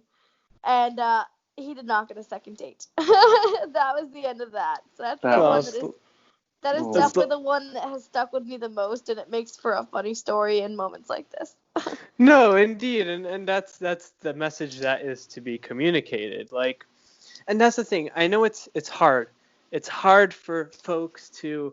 I mean, in this individual's case, they were trying to get at something else. But in most cases, it's hard to conceptualize how we may do X, Y, or Z as a blind individual, right? And that's why I am more leaning, more prone to the let me educate you type. I want to sit down, have a conversation with you. Tell me what your favorite coffee is. Let's go on to Starbucks and talk. I've gotten myself into those situations. Sometimes it's a little slippery because I don't know who I'm walking to Starbucks with. But hey, it's a good experience. It's worth the adventure. I'm one of those who, if I get murdered because I got in the wrong car, at least I would say it was an adventure. So at my funeral, whoever's going to give my my eulogy, just say, and I was happy in his last moments. He got the experience of his life. Okay, that was a little dark, but it's true. But anyway, so question, and the reason I say at least you got to the date was kind young lady when I was waiting to catch the metro train came up to me and she said, hey, you're blind, right? I'm like, yeah. She's like, so could you how do you go out on dates with folks? Like, how do you know that you want to go out on a date with this or that a person? And I'm like, I just turned to her. I was like, would you like to go out on a date Friday night? What is your availability Friday night? I literally asked her that just to see if that's why she was asking, right? And she's like, no, I got a boyfriend. I'm like, okay, that's cool. But, in the back of my mind, I didn't say this because I don't want to sound like a jerk. It's like, why are you asking? But anyway, so I said, honestly, I meet the person, get to know the person. If we, there's chemistry. If we strike it off, if the conversation's going well and we're receptive to each other, and I want to get to know the individual a little more, and they want to get to know me a little more, then hey, why not? Let's go out on a dinner date, something like that. But it's not like, I don't know. I've never been the type of guy. Even if I were sighted, maybe I would be when I'm sighted. I don't know. I've never been the type of guy to be like, this girl is good looking. Let me get her number real quick. It's just I've never been that type. Yeah. I'm with you there.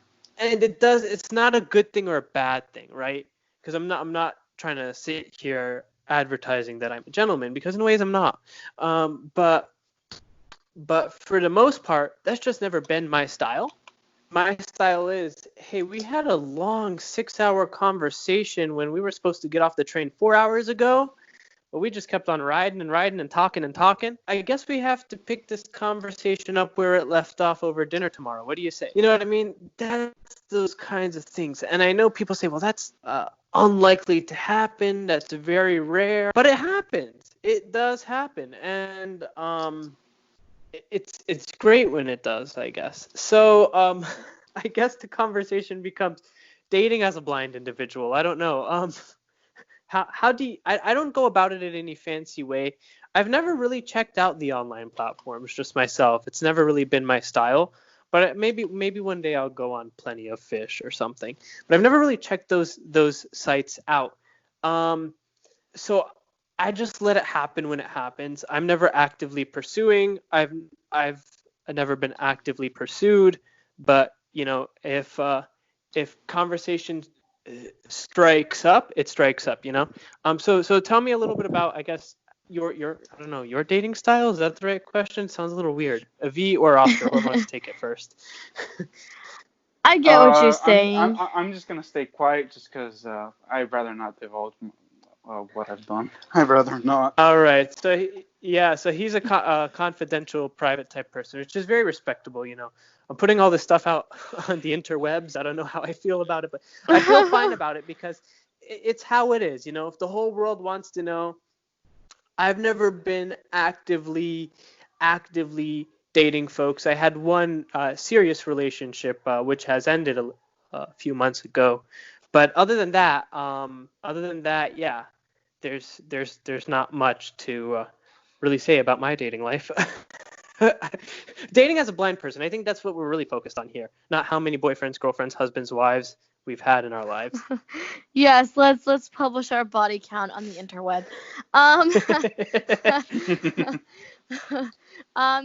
I have primarily used the online dating platform. I don't know, I just never had luck in person. I met the weird guy on the dating app. That was my first ever date. It's amazing. I actually went on it again. But then I did find someone that I was in a relationship with for a little while. And it just didn't end up working out. But it was nothing bad. He's a cool dude, and I wish him all the best. But so it starts with, okay, let me look at their profile. I really take a lot of stock in what people read, especially in all the dating profiles where it says, tell me about yourself. A lot of people don't want to write anything, and those people I usually kind of scroll past because I'm like, all right, never mind.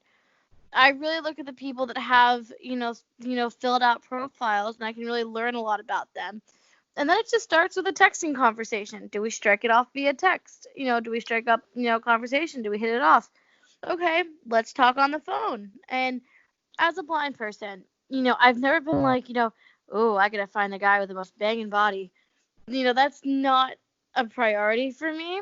But what is important to me is, because looks aren't as important, I really put a lot of stock in what does he sound like, what does he talk like, do I like listening to him talk, because that to me is more important than how he looks.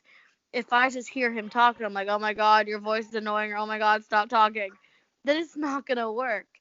And so then if we talk on the phone and I like, it goes well, we have good conversation, then it's like, all right, let's meet up. So I kind of do it in stages like that. But the most important thing is, someone for me has to be a good conversationalist. I put a lot of stock in good grammar, good vocabulary. Maybe that's just because I was an English major. But, I don't care if you didn't go to college, that's whatever. But, if he still knows how to talk well and present himself well, through conversation, then, the degree doesn't really matter.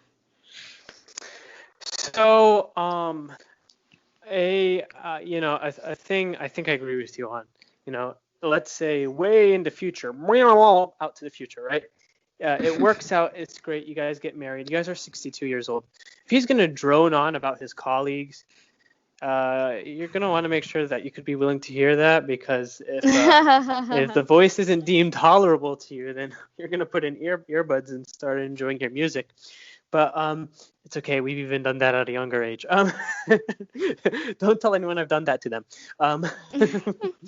But all in all, I think, I would say, yeah, LCAR is very important for me. LCAR is an abbreviation I wish I could give credit to where I found it. I can't remember where. But listen, confirm, appreciate, reciprocate. And that's what I look for in every conversation. I want to listen and be listened to. So, you're sitting here talking, V, for example. I should be listening to points you're making. Then I should confirm. Okay, V, so you sounded like you had a bounce in your step when you talked about sports writing. Do you have a passion for sport? Confirm that. And if your answer is yes, appreciate that. I don't know much about sports, V, but enlighten me, inform me. And what are your favorite sports?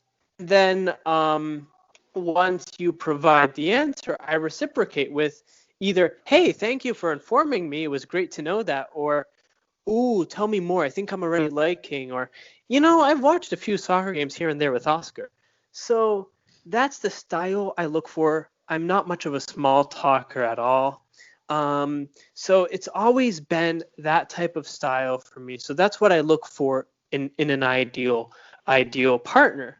Now, I've always run with the philosophy of hold back the corn dogs, So what I mean by that, I just say use corn dogs as an example because it's a very relatable, very American thing, and they are mighty tasty. By the way, if you guys haven't ever had Korean corn dogs, you definitely have to check out Korean corn dogs. But what I mean by that is, hey, we start. Let's say I took your model B, which I could. I'm not against that model. Say I meet someone, we start texting, it strikes off well. Well, there's certain information I'm not going to divulge over text. But if the conversation goes really well and the other person's like, hey, so, what kind of family do you come from? Do you come from a tight-knit family? Do you come from a family with multiple siblings? I will say, hey, why don't we schedule a phone appointment? Or, hey, why don't we take this over to the phone lines and talk about this over the phone?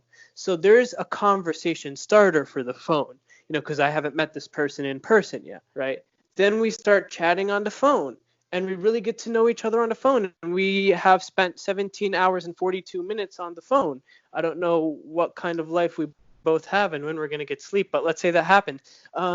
Then they're like, okay, so tell me a little bit about your past relationships.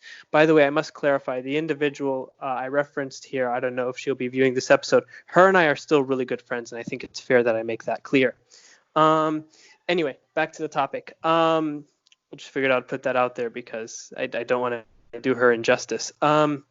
Anyway, so we end up having a conversation over the phone, and they say, hey, I want to know about your past relationships.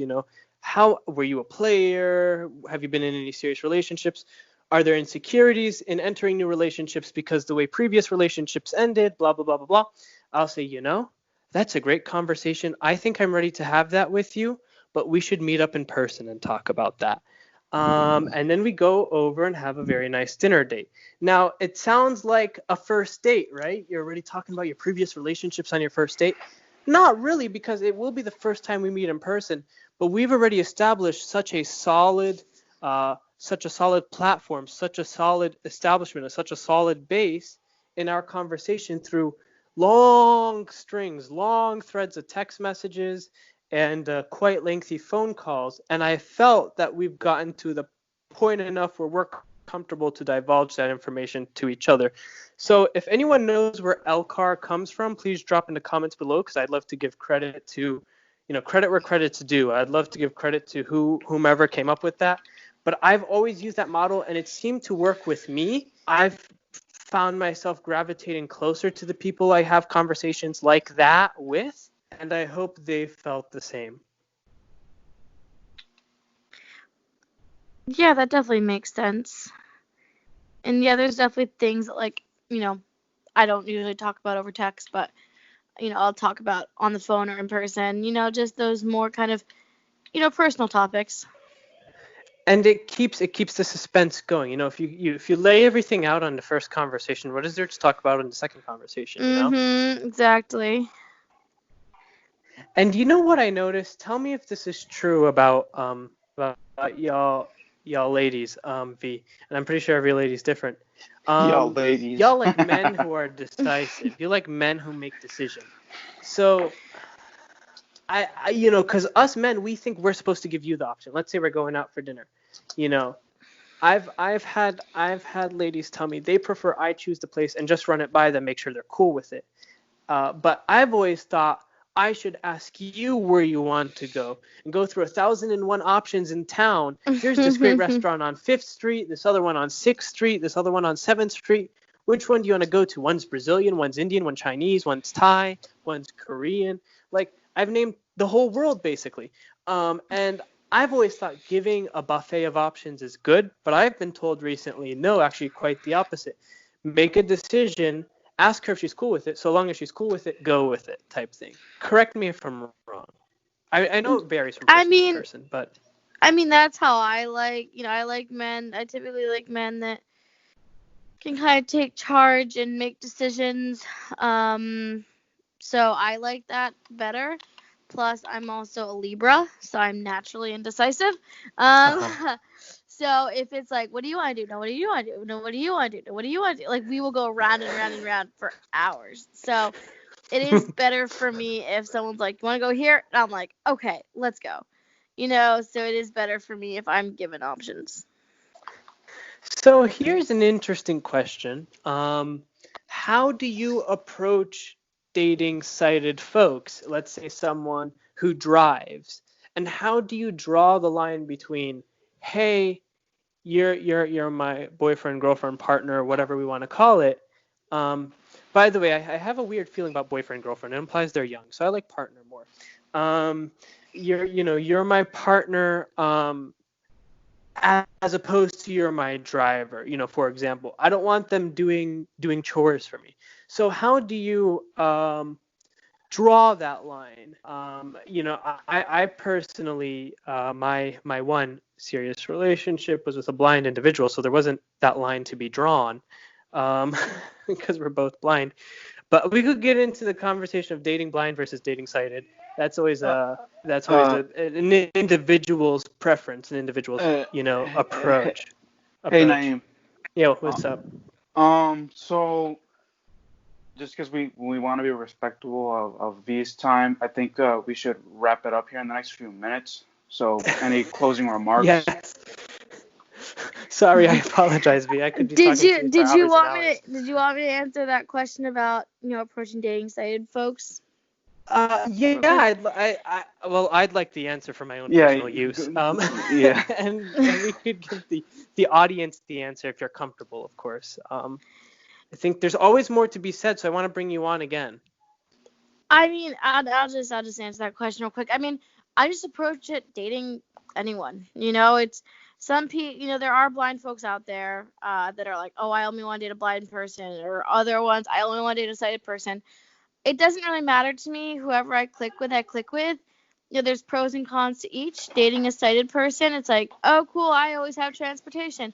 But dating a blind person, it's like, oh my gosh, my JAWS isn't working. My computer's not talking to me. Rah! A sighted person is going to be like, what sucks? Yeah, but I can see that. I can see that. There are pros and cons to everything. I'm not really picky in terms of that regard. Whoever I click with, I click with. If I marry a sighted person, awesome. If I marry a blind person, equally as awesome. So that's just kind of how I approach it. I just approach people as, well, just other people. You articulated how I feel. You've articulated how I feel in the best way possible. I've always failed to articulate, because when people ask me the question, I'm like, well, blind-sighted, it's the same. And it doesn't make any sense because, no, it's not the same, obviously. But as you pointed out with the example of JAWS. But, for me, it's kind of like the person's the person. So my best friend, in fact, of whom I referenced earlier, I was dating, she's blind. Blindness wasn't an attracting factor to me. She's very attractive. But blindness is not an attracting factor to me, nor is it a repelling factor. It doesn't push me away or draw me in. But it was just there. Now, it was coincidental that, we're both blind and still are both blind, obviously.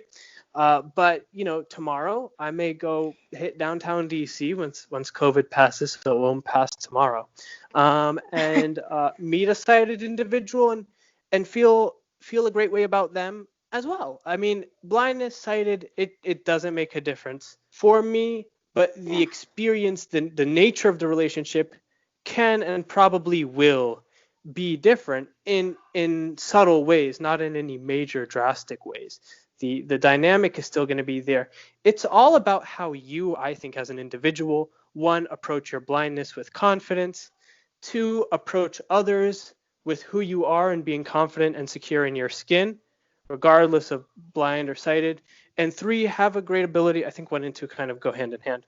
Three, have a great ability to communicate your needs when they're needs, and communicate you don't need what services may be provided to you extra or that are out of place. And those are things, that balances that may be adjusted at the beginning of the relationship, but eventually y'all will get each other's patterns, y'all will get each other's styles, y'all will get each other's pet peeves, your ticks, your positives, your negatives, and all that great stuff. So I think there's a lot to be learned in any relationship. All relationships are dynamic relationships. If they're static, then they're no longer relationships. Simple as that. So I think that's a key point. The dynamics change from person to person, and the dynamics change from pair to pair. I'm one person, but I'm only one half of a pair in a relationship, unless it's a polyamorous relationship and there's more than two, which is a different style. You just can't put a period on a conversation. Yeah, you really can't. Anyways. No, there's always more, and we have three bright minds in the room, so it's gonna happen. I'm known for closing conversations. V, where can we find you? Social media wise. And if anyone wants to reach out to you, so whatever you're comfortable putting out onto the interwebs, if people have more questions about rehab teaching, I was going to say RT, but people would think I'm talking about Russia Today. It's okay. We call ourselves RTs, but obviously, like you said, everyone might not, Now don't tell Hillary Clinton that, because then there will be Russia collusion accusations. Internal lingo. So I guess the way that people can reach out to me, if anyone has any questions and you want to send me an email, feel free to send it to V as in Victor, EEGASPA@gmail.com. So that's just vgaspa@gmail.com. Feel free to reach out to me on there. And then, if it's a conversation that's worth a phone call, then we can exchange numbers then. So I think definitely my email is probably the best way to get a hold of me. So VEEGASPA@gmail.com. We will throw, is it cool, Oscar, if you throw that written in the description below as well? Yeah, no problem. That's fine. Okay, that's amazing. And obviously, I already announced where to find us. You can find me on Twitter, Oscar J. Montiel 37, and of course the Blind Podcast, No Nonsense Podcast. I almost called it the Blind Podcast for a second. Which blindness is not a central theme of our podcast. No, it isn't. But No Nonsense. I'm a little foggy just because I just started up the account. But once I get the hang of it, I will announce it on air. But as of right now, I'll just post the different links in the description below. So. Well, we want to definitely thank you, V, for coming on. I don't make my social media public. In fact, I don't have any social media outlets. I mean, what you can do is announce your email. Yeah, I could announce my email. I guess that's fair. And that's a really good happy medium you put out there, V, that no guests before you have put out. They've put out their social media handles because they've been comfortable with that. One, because they run businesses of their own and stuff like that, so they had to put that info out. But for me, if anyone wants to reach handle, but I never use it, and I just Facebook. I try to keep it, to people pretty I know. Private, pretty exclusive. Yeah. Mm-hmm. Yeah, so I could be reached at N as in Nancy, M as in Mary, A, B as in boy, U, E, L, H, A, W, A at gmail.com. That's NM, so New Mexico, NM, Abulhawa, which is my last name, ABUELHAWA at gmail.com. No periods, no dots, no nothing. Just NM Abulhawa at gmail.com. And Oscar, feel free to put in the description below. That's my personal email, so I would expect respectful, non-trolling emails. But I am always open to conversation with anyone who'd like to share discourse with me. I do enjoy discourse, as you guys can tell from this and other episodes. So pick my brain, and I'm always up for debate. So something controversial forward, and we will tackle it together. And we may walk out saying, let's agree to disagree. And that's always all right as well. All right, V, so that I was a want to thank you no for nonsense coming on today and for giving us your time on this Sunday afternoon. I want to let our viewers know that we want to hear their feedback in terms of who y'all want to see on this podcast. And so far, we've had great folks, but